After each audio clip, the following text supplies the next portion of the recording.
Welding सारख्या पुरुषप्रधान क्षेत्रात वेल्डिंग गर्ल अशी ओळख मिळवलेली ही आहे अश्विनी हरिमकर. अकोल्यातील अकोटच्या सुकळी गावची अश्विनी एका मध्यमवर्गीय शेतकरी कुटुंबात वाढली. वेल्डिंग ट्रेनर म्हणून आजपर्यंत 30 ते 35 मुलींना आणि 1000हून अधिक मुलांना तिने वेल्डिंगचे प्रशिक्षण दिलंय. पण तिचा हा प्रवास तितका सोपा नव्हता.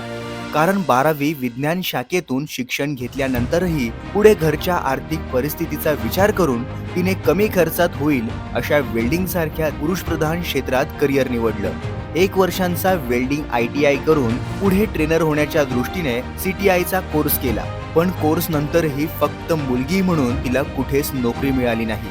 पण तेवढ्याने ती खचली नाही. तिने प्रयत्न सुरू ठेवले आणि तिची हैदराबाद येथे इंडियन रेल्वेत 1 वर्षांच्या वेल्डिंग अप्रेंटिसशिपसाठी निवड झाली.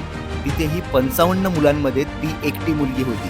तिने वेल्डिंग क्षेत्र निवडलं तेव्हा लोक म्हणायचे हे काम तुझं नाही, पण ती म्हणायची फ्युचर मध्ये पण मी हेच करणार, कारण की माझा तो पॅशन आहे ना आणि मी ते करणारच. तिला घरच्यांचा, तिच्या पतीचा आणि विशेषतः वेल्डर असलेल्या वडिलांचा खूप मोठा पाठिंबा मिळाला. लहानपणापासून वडिलांना वेल्डिंग करताना पाहिलं होतं, तेव्हा तिला वाटायचं मुली हे काम का करत नाहीत.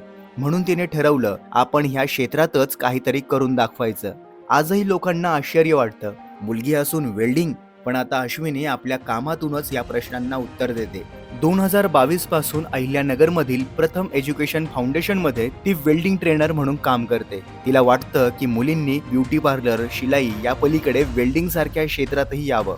आज 1 लाखांहून जास्त फॉलोअर्स असलेल्या तिच्या सोशल मीडिया पेजवर ती आपली कामं पोस्ट करते, ज्यामुळे अनेक मुलींना प्रेरणा मिळते.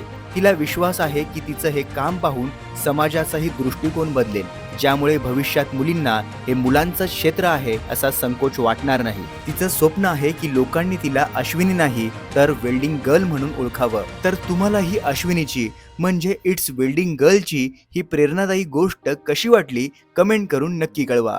आणि अशाच माहितीपूर्ण व्हिडिओसाठी द बेटर इंडिया मराठीला फॉलो करा.